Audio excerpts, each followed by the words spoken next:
მმართველების მეშინოდა.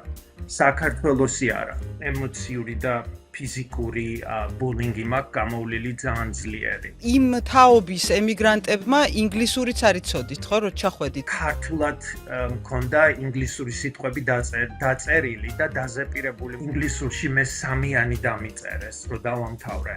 ნუ ორიანზე უკეთესი ხოა, მაინც. ოცნებების ქვეყანაში რეალურია ოცნებების ახდენა. 100%-იანი. მე მყავს 2 სამშობლო.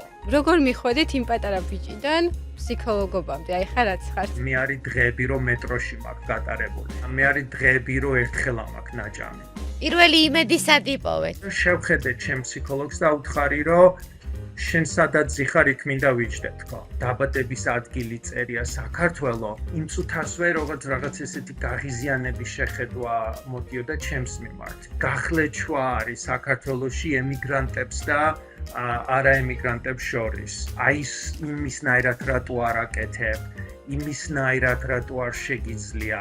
90-იან წლებში საქართველო გადაარჩინა ქართველმა ქალებმა. ვერელი მინდია იტყოდა, რაც ბებია ჩემმა მასწავლა, რომ ყველას თავის ბი მამიდას მიხედოს.